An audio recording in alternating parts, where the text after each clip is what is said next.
ब्रह्मा जी आकर के कहते हैं कि देखो आज मेरा वो वचन निभाना है, मेरे को जो श्राप मिला था वो आज यहाँ पूरा हो जाएगा। जी जी। क्योंकि किसी कन्या का कन्यादान भी लेना है और शादी भी करानी है।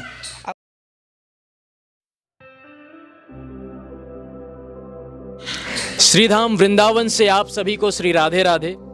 आज हम भांडेर वन में हैं, हमारे साथ है महाराज जी। महाराज जी को श्री राधे राधे, दंडवत। राधे राधे। महाराज जी आपका शुभ नाम? ये है भांडेर वट जी। जिस जगह राधा और कृष्ण की ब्रह्मा जी ने जो विवाह कराया है जी, जी। वो जगह है। जय। आप इस जगह पे आए हो और ये इस बट वृक्ष की शाखा जी। पंचकोशी थी। जी। 15 किलोमीटर की इनकी परिक्रमा होती थी और ये इन्हीं से होकर के भगवान आर पार होते थे। पहले यमुना जी पहले यहीं बहती थी और इनकी यमुना जी की एक लहर नहीं होती थी, हजारों लहर होती थी। तो इससे इनके बीच में था ये।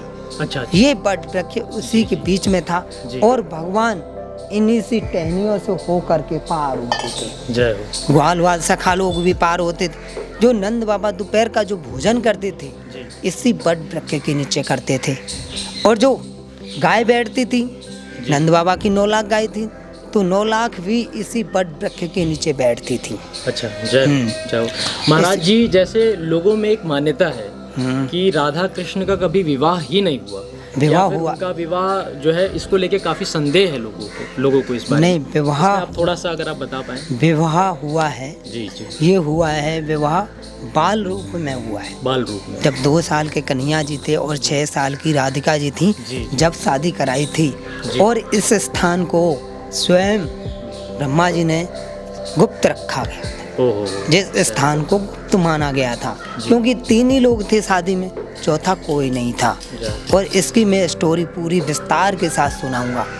देखो, नंद बाबा गाय चराने आते थे यहाँ पे क्योंकि नंद बाबा की 9 लाख गाय थी। क्योंकि इसी एरिया में चढ़ती थी भांडेर वन में। क्योंकि ये वन बहुत बड़ा था, 50 एकड़ों में जंगल था। तो इस जंगल में मुंजाट वन था। मुंजाट वन था तो इसी जंगल में चढ़ती थी गाय। तो गाय चरती थी तो नंद बाबा गाय चराने आते थे। तो नंद बाबा आते थे तो यशोदा मैया बोली, ऐसे कौन से जंगल में जा तो कौन सी तुम्हारी लीलाएं अलग चलती हैं। बोले कि नहीं, मैं तो ऐसे दर्शन करने जाऊं और वहाँ मेरी गैया चरते और एक बट वृक्ष ऐसा है उसी के नीचे तो मैं आराम करता हूँ और उसी के नीचे भोजन करता हूँ। कि कौन सा जंगल है? वो भांडेर वट है। तो आते थे यहाँ पे। तो यशोदा मैया बोली, ऐसा है जो लाला मुख बहुत परेशान करे क्योंकि ये माखन मिश्री है, जितनी तो खावे कम, फैलावे ज़्यादा। तो मैया बहुत परेशान हो जाती थी। अब जब परेशान हो जाती थी कहती थी, इसके या डंडे मारूंगी या इसको मैं बांध के डाल दूंगी तो पड़ा रहेगा कोने में।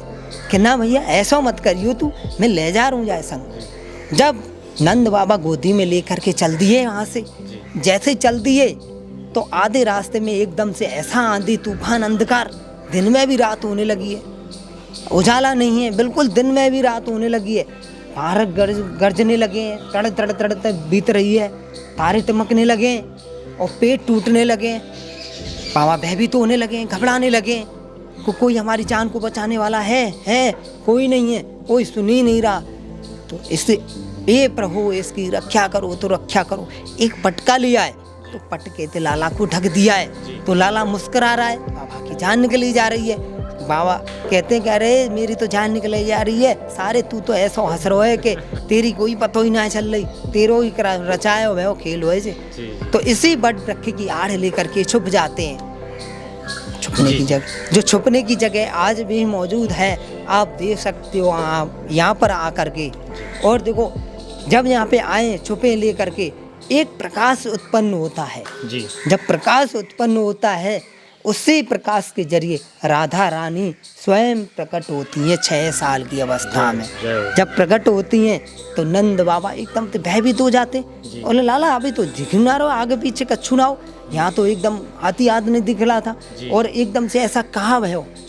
सही बात। तो देखो तो एक राधा रानी के रूप में स्वयं खड़ी हुई थी कन्या।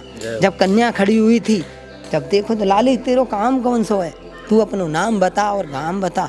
बोले मैं तो ऐसे ही वन में गैया चरा रही, तो गैया चराते चराते यहाँ से निकल के जा रही, तो लाला तुम्हारो ऐसो मुस्कुरा रहो और घबरा रहे, आप जब आई में तो तू अपनो परिचय तो दे। जब परिचय दियो, दिव्य दर्शन कराए थे नंद बाबा को, जब सुंदर रूप में दिव्य दर्शन करा करके जब नंद बाबा पैरों में पड़ गए, जब पैरों में पड़ते हुए लाला को देते हुए, देख लाली अपनो जो मनोरथ है जो पूरा करियो, जैसे परकमा लगानी है, अग्नि साक्षी करनी है, इस बट वृक्ष को साक्षी करना है, वो करियो। वाके बाद यशोदा मैया दियो, बाबा जाए तो मैं ले लूँगी, पर ये तो बहुत चली आए कि ना लाली तू ले जाए गोद में। और तो बाबा ने तो गोद में से दे दिया है, अपनी गोद में से दे दिया कन्हैया जी को। जब दे दिया है तो बाबा तो निकल गए गाय चराने के लिए। जब बाबा चले गए तो राधा रानी ने गोदी में ले लिए। अब गोदी में ले करके एक पलना सजाया है, यहाँ एक पलना सजाया है, 2 साल के लिए बच्चे के लिए पलना सजाते हैं, तो पलना सजाया है फूलों का, तो फूलों का उसी में सुला दिए हैं।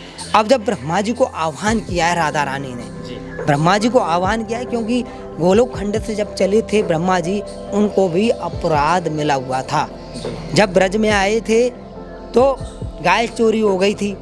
जब गाय चोरी हो गई थी तो बोले कि आपको बहिष्कार कर दिया जाता है, ब्रज में जगह नहीं मिलेगी।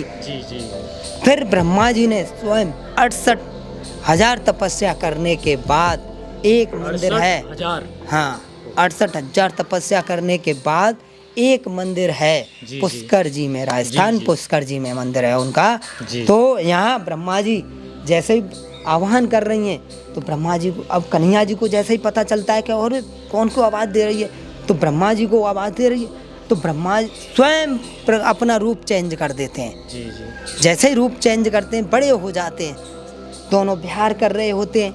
जब ब्रह्मा जी यहाँ पे आते हैं, मतलब श्री राधा और श्री कृष्ण बड़े हो जाते हैं, हाँ बड़े हो जाते हैं, अपना स्वरूप में युगल रूप कर लेते हैं। युगल रूप कर करके दोनों विहार कर रहे होते हैं। जब ब्रह्मा जी आकर के कहते हैं कि देखो आज मेरा वो वचन निभाना है, मेरे को जो शराब मिला था वो आज यहाँ पूरा हो जाएगा, क्योंकि किसी कन्या का कन्यादान भी लेना है और शादी भी करानी है।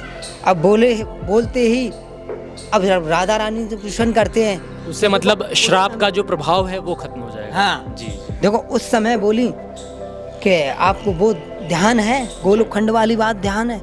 ब्रह्मा जी से कह रही हैं राधा रानी कि वो आपको वो ध्यान है, कि हाँ बिल्कुल ध्यान है राधे, कि अब मेरा वो समय आ गया है दोनों का। अब अग्नि साक्षी की, जो अग्नि साक्षी कर करके दोनों का मिलन कराया है। और देखो जैसे ही कन्हैया जी कहते हैं कि देखो आप मिलन तो करा दोगे हमारा, पर कन्यादान कौन करेगा, कि मैं ही करूँगा, पिता तो मैं ही और पंडित का कार्य मैं ही कर रहा हूँ। दोनों कार्य कराए अग्नि साक्षी करके, इस बट वृक्ष को साक्षी करके दोनों ने फेरे करा के दोनों को साक्षी किया है। यहीं वेद मंत्र द्वारा शादी कराई है। फिर यहाँ से जैसे ही कन्हैया जी से एक और सवाल करते हैं कि देखो आप तो हमारी शादी पूरी करा दी, तो शादी करा करके पंडित को दक्षिणा ना मिल जाए, कोई कार्य सफल नहीं होता। सही बात। बोले कि क्या चाहिए, कि कुछ नहीं चाहिए हमें, तो आप दोनों का भक्ति चाहिए। जब भक्ति लेते हुए यहाँ से जब निकले हैं, राधा रानी ने तथास्तु बोल करके तुरंत यहाँ से निकल गए। चौमा गांव है ना उनका मंदिर, अब चौमुहा वहाँ पे है उनका मंदिर।